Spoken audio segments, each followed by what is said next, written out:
Hello दोस्तों। आज हम बात करने वाले हैं केजीएफ के बारे में, कोलार गोल्ड फील्ड के बारे में। कोलार बेंगलुरु से लगभग 100 किलोमीटर की दूरी पे है।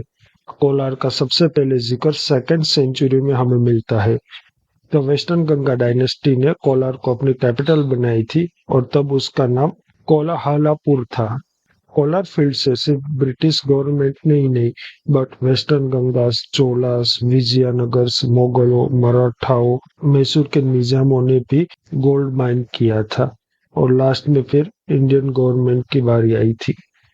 1799 की बात है, जब श्रीरंगपट्टनम की लड़ाई में टीपू सुल्तान की मौत हुई थी और ब्रिटिश गवर्नमेंट को मैसूर के साथ साथ कोलार की खदानों का भी कब्जा मिल गया था। 1970 में लेवली नाम के एक ब्रिटिश ऑफिसर ने एक आर्टिकल पढ़ा जिसमें लिखा था कि कोलार में लोग हाथों से सोना निकालते हैं। ये आर्टिकल पढ़ के लेवली की भी दिलचस्पी बढ़ने लगी। उसके बाद उसने 2 साल तक वहां पे रिसर्च किया और वहां से उसने सोना पाया। उसके बाद उसने 1875 में लेवली ने 20 साल तक माइनिंग करने का लाइसेंस मैसूर के महाराजा से ले लिया। पर लेवली के पास बहुत पैसा नहीं था, उसकी वजह से उसने इन्वेस्टर ढूंढना स्टार्ट किया और 1880s में केजीएफ का mining operation John Taylor and Sons company ने टेक ओवर कर लिया, जो वो टाइम की ब्रिटिश की बहुत बड़ी कंपनी थी।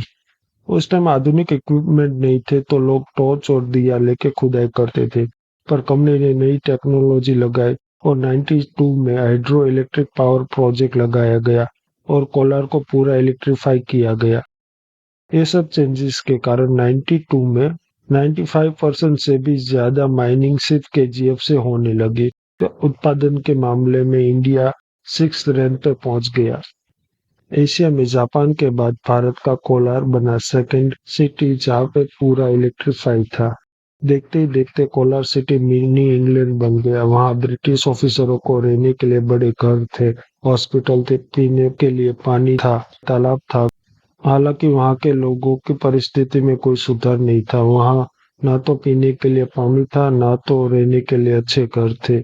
आज भी वहां पे 10 बाय 10 के रूम वाले 420 से भी ज्यादा कॉलोनी अभी भी केजीएफ में मौजूद है। एक रिपोर्ट के अनुसार लगभग 120 सालों में 6000 से भी ज्यादा लोगों की मौत हुई है।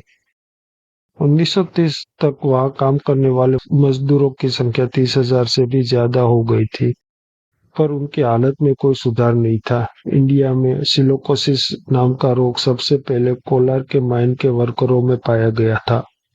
1947 में इंडिया को आजादी मिल गई, पर आजादी के 9 साल तक केजीएफ को John Taylor and Sons company चला रही थी। बट 1956 में राष्ट्रीयकरण के तहत केजीएफ का कब्जा अब इंडियन गवर्नमेंट को मिल गया था। केजीएफ में 1965 में कॉस्मेटिक ग्रे पे रिसर्च करने के लिए एक रिसर्च सेंटर बना गया था। 1970 में Bharat gold mine limited company ने वहां काम करना स्टार्ट किया। शुरुआती दिनों में उनको अच्छी सफलता मिली, पर बाद में कुछ सालों में कंपनी के पास इतने भी पैसे नहीं थे कि वो वर्करों को पैसा दे पाए और कंपनी में माइन होने वाले सोने की कीमत बाजार में मिलने वाले सोने की कीमत से भी ज्यादा होने लगी थी। क्योंकि ब्रिटिशरों के टाइम जो सोना 1 किलोमीटर की गहराई पे मिलता था, अब वही सोना पाने के लिए उसको और गहरा जाना पड़ता था और उसकी लंबाई अब 3 किलोमीटर से भी ज्यादा हो गई थी और वहां पे 60 डिग्री से भी ज्यादा तापमान होता था। ये सभी वजहों से ऑपरेशन कॉस्ट भी ज्यादा होने लगी और 2001 में भारत सरकार को मजबूरन ये खान बंद करनी पड़ी। हालांकि इसका केस अभी भी सुप्रीम कोर्ट में पेंडिंग पड़ा है। अभी भी काफी लोग मानते हैं कि केजीएफ में काफी सारा सोना पड़ा हुआ है, इसीलिए मोदी सरकार ने 2016 में केजीएफ को प्राइवेट कंपनी को बेचने का निर्णय लिया था। अभी केजीएफ 20 सालों से बंद पड़ी हुई है। अभी अगर केजीएफ के बारे में बात करें तो काफी सारे रिकॉर्ड्स अभी केजीएफ ने अपने नाम कर रखे हैं, जैसे कि सुवर्ण एक्सप्रेस जो वर्ल्ड की लॉन्गेस्ट पैसेंजर ट्रेन है वो केजीएफ से होकर निकलती है।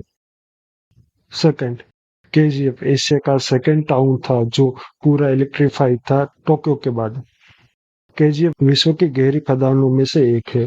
फोर्थ, वर्ल्ड का फर्स्ट कॉस्मेटिक रे रिसर्च सेंटर केजीएफ में था। फिफ्थ, इंडिया का first hydro electric power plant Kolar में लगा था, जो शिवन समुद्र नदी पे था। माना जाता है कि अभी तक केजीएफ में से 900 टन से भी ज्यादा सोना निकाला जा चुका है। अगर आज के सोने के हिसाब से उसका प्राइस देखे तो 54,000 रुपीज है 10 ग्राम सोने का। अगर 900 टन का हिसाब करें तो आप ही देख लो दोस्तों। और अगर मूवी की बात करें तो जो मूवी पे रियल स्टोरी दिखाई गई है वो राउडी थंगम नाम के एक गैंगस्टर के ऊपर आधारित है।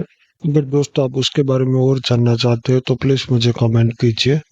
Thank you for watching this video.